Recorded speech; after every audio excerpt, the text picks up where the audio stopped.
Hey, everybody. I'm here with my friend Kristene Dimarco. And Kristene, we're in you and Jordan's amazing home Yes, we are. in Southern California. I've been in SoCal for a couple days now, and the weather here is a little bit cooler than Redding, where you guys were. It's a lot cooler than Redding. Yeah. It's a lot, like 20 degrees cooler. Last time I had you on the podcast, you had just started coaching the worship circle. Yeah, that's right. You guys were still in Redding at that point. Yes. You had just come out with an album, The Field. Yeah. Right? We talked about that album. That album was released into the world. Tell everybody one more time the theme of that, because I remember there was a specific theme in your life.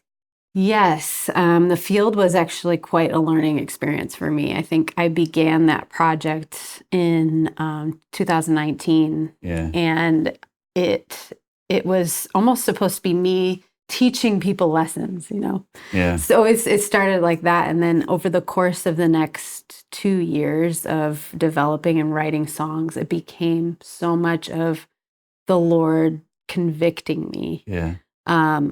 Because I left myself open. I said, God, if there's anything in me, like search me and know me, the prayer of David, try me, test me, try me. Yeah. And it felt like over the course of writing that project, the Lord did that. Kind of was asking me some really difficult questions. Right. And these songs came out of that. Yeah. So that was then. Yeah. This is now. This is now. And since that happened, you guys have, your life has totally changed. Drastically changed. Yeah. So tell us about, you're at Jesus Culture San Diego. Jordan's helping pastor there. Yeah. That was a big step. It was a really big step. And I think from the outside, it looks huge. What's funny is I moved to Redding to be with Jesus Culture. So I met Banning in 2007. So your initial call was to come and be with Jesus Culture. I was actually under their label for 8 years before moving to Bethel Music. And so it felt as natural as a move could feel, because I was in Redding for 15 years, my husband for 16 years. But we would always vacation down in San Diego every year. So my kids are really familiar with the area. We have good friends here.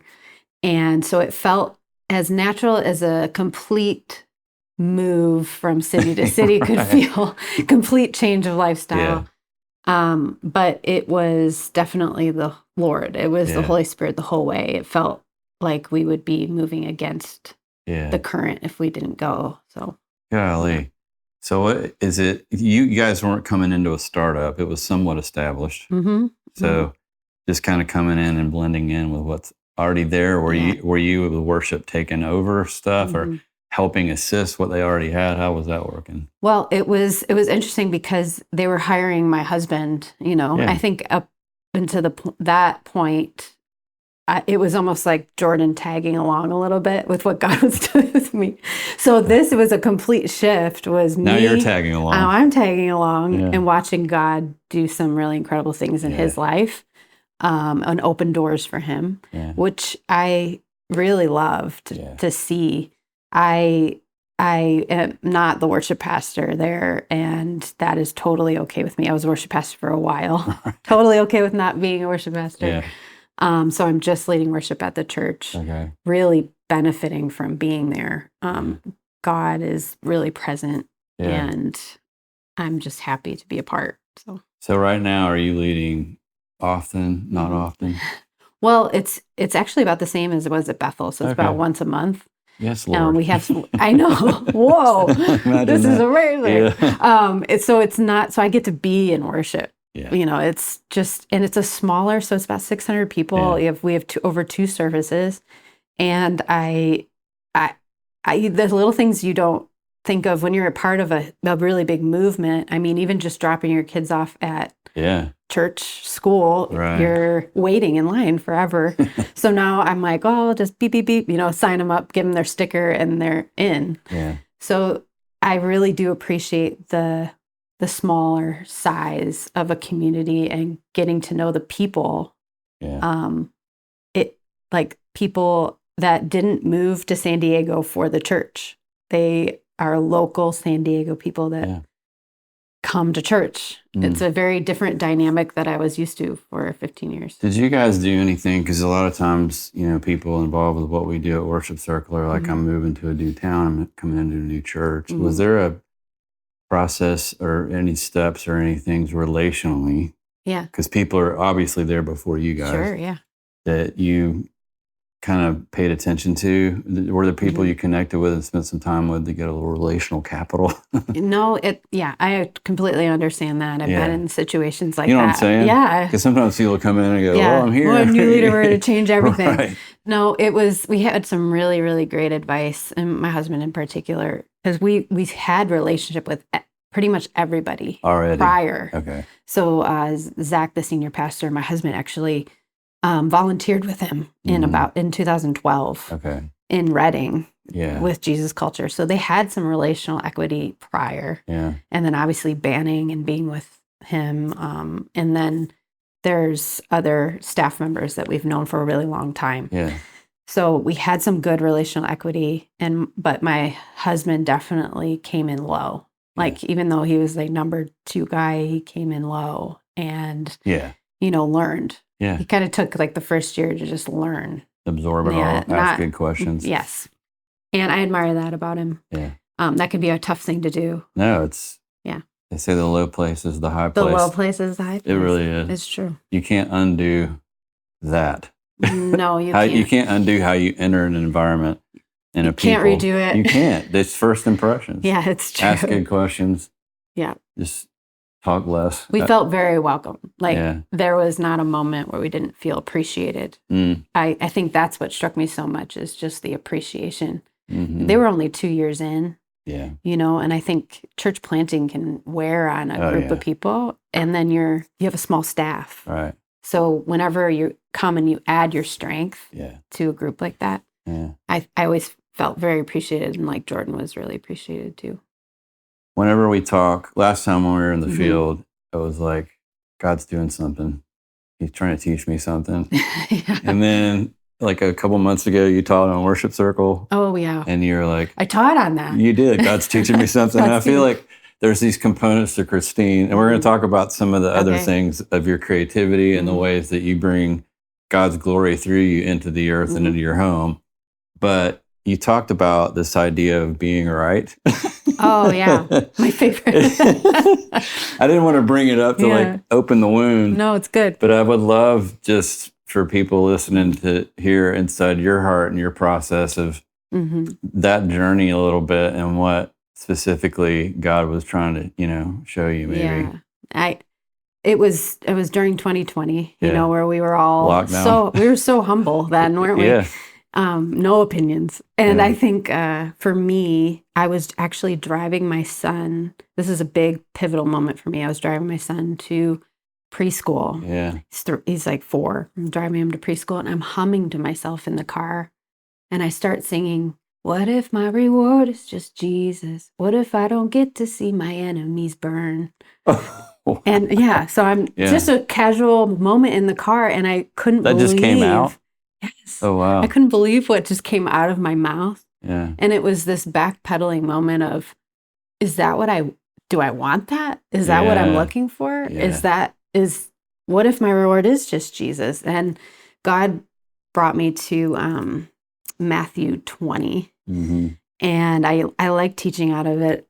But it was always this parable that was a little off-putting, where he goes out, the very last hour of the day, hires people, pays them the same as what he paid the first people of the day. How can that be fair? I know. How can this be fair? And as I was reading through the parable, this one word stuck out to me through the whole thing, was when the people that were hired first almost confront and they grumble against the landowner.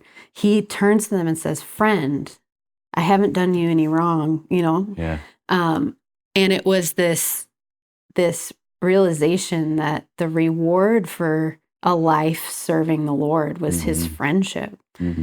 It wasn't the denarius. It was it was the time spent with him. Wow. And then there's another even more convicting part of the parable where it says, "Are you envious because I'm generous?"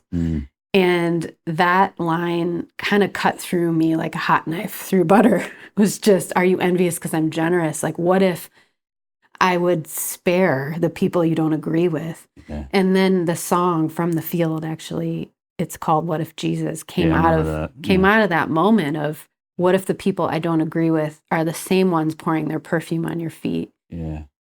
What if Jesus gets the whole of his reward? Yeah. He desires that none should perish. Would that be beautiful to me? Yeah. So it was this very confronting moment where the rightness that I held on to and the correctness that I just loved, right, I realized did not mean much to the Lord at all. Yeah. That he wasn't looking for my rightness and my correctness. He was looking for my friendship. Mm-hmm. And how devastatingly beautiful that reality was, and I'm still getting wrecked by it. Was that a gradual epiphany from the car and saying that song to just a season? Yes. Yeah. It's been, I guess that would be 2020. It's been about 5 years. You've been on that route. It's the best. It's the best journey I've ever been on with the Lord, because I realize how committed he is to me. Yeah. Because it says he disciplines those he loves. Yeah. He loves us. He must really love me. Well, this tags into what you're saying, but I was down at LAX yesterday. I left my iPad, as I was telling you, and Jordan had to go back. And I just was like, I know that LA's been crazy, like with stuff going on with riots and blah, blah, blah.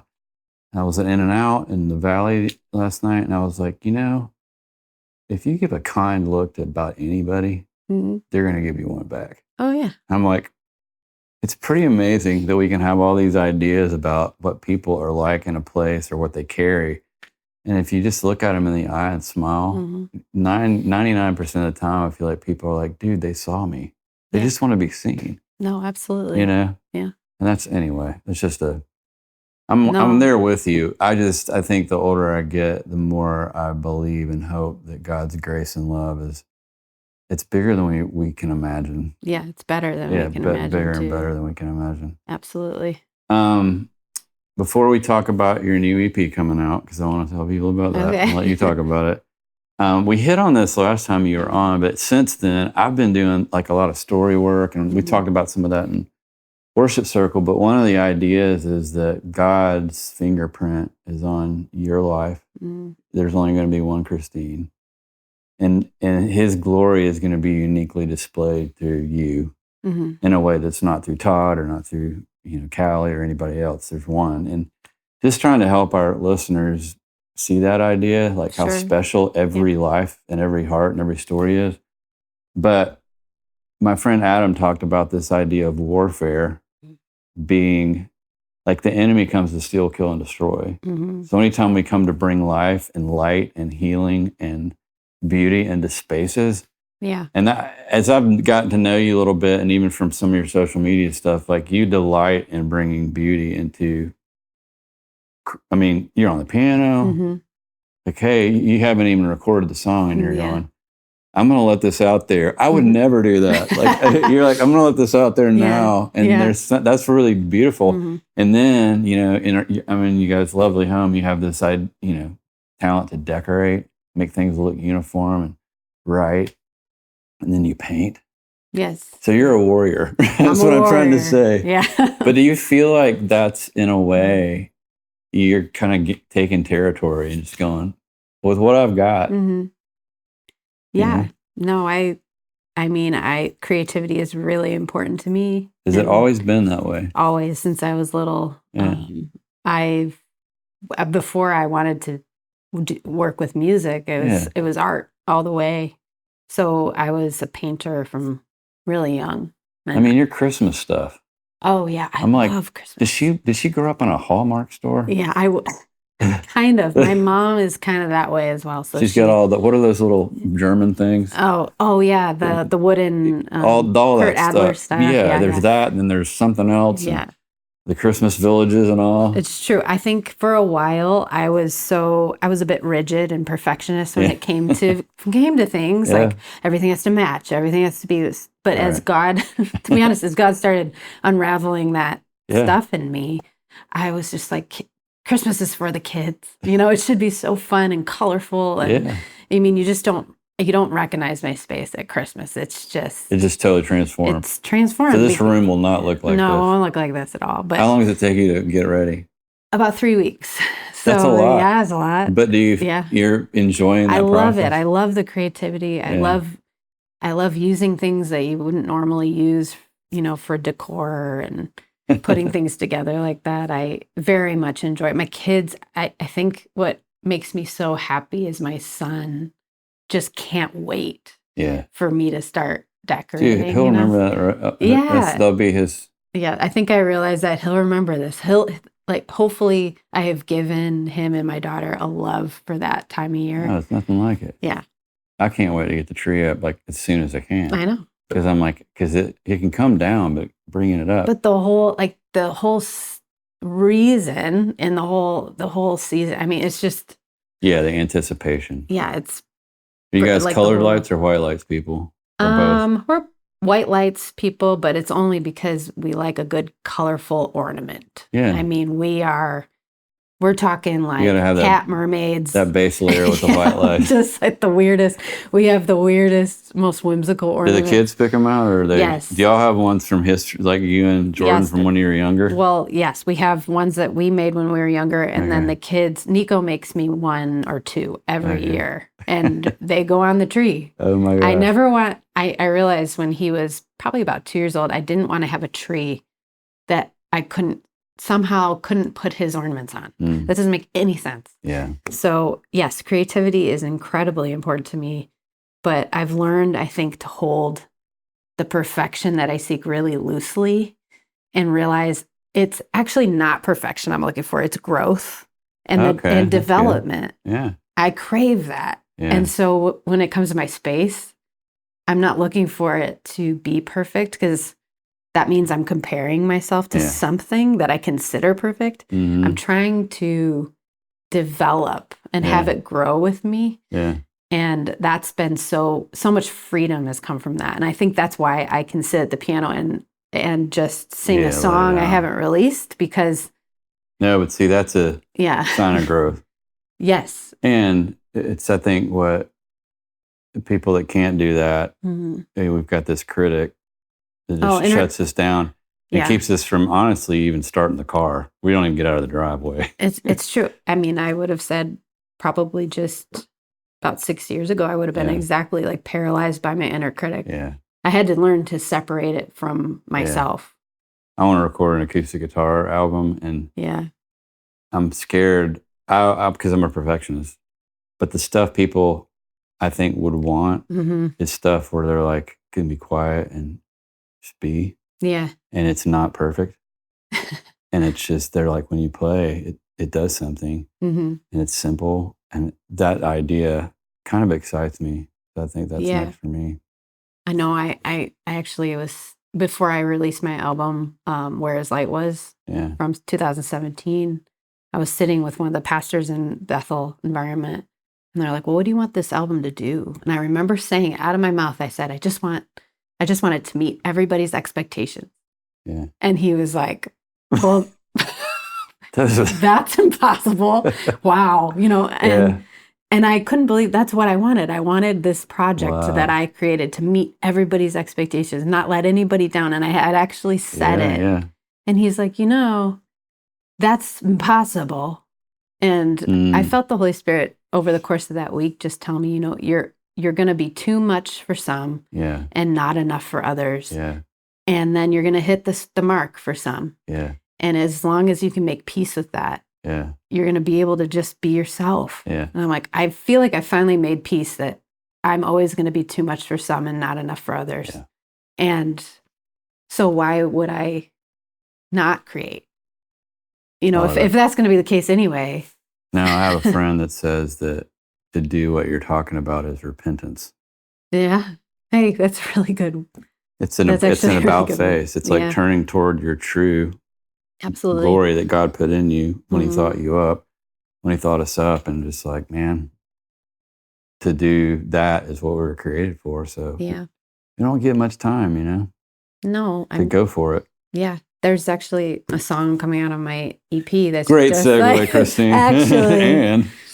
But it is. I just saw the cover, you guys. It's awesome. Yeah, I'm excited about it. Did this stir? How did these? Was it over the past since the field? Mm-hmm. Are these songs that have stuck out to you that you're putting on here? Yeah. There was one in particular that I wrote right after we moved to San Diego. I wrote it for my son. I remember hearing that. Yeah, I wrote it for my son, and I felt something's on this song. I feel like it's a really important song. Yeah. I wrote it by myself. Yeah. Which I don't really do a ton anymore.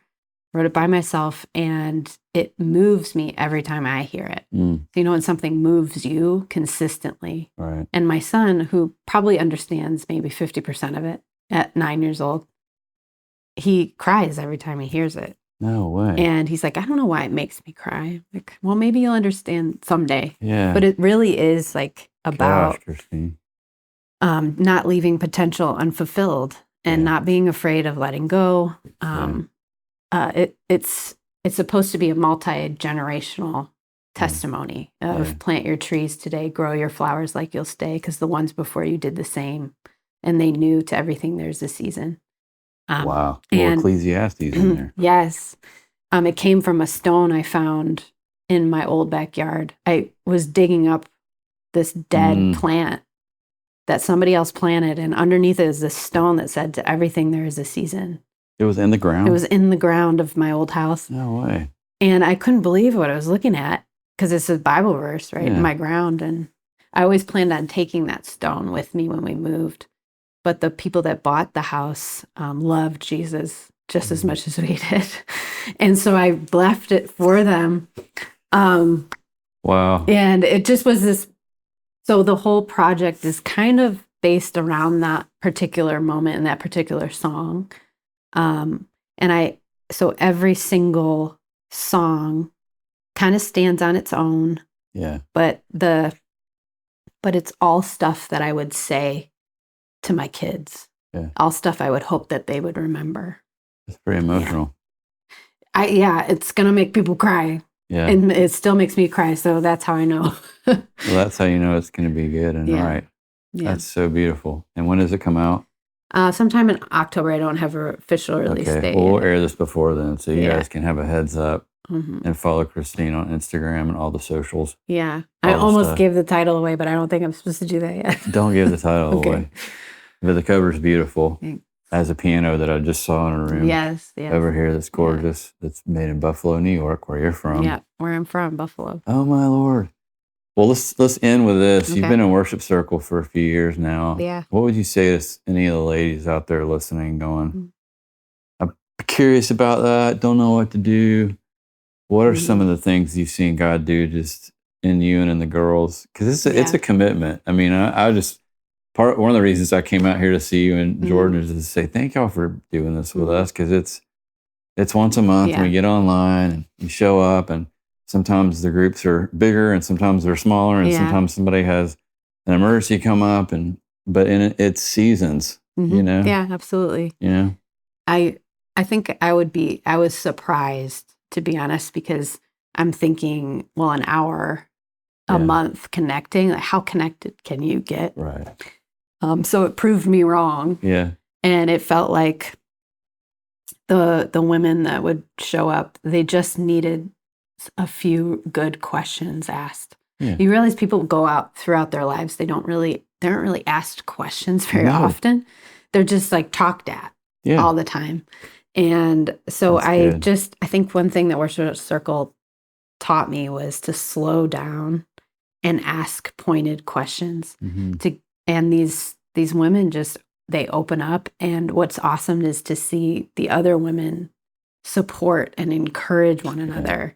So every group that we've done, we've walked away really connected. And there's still some of my groups from the past couple of years that stay connected and still send text messages through, still are praying for each other.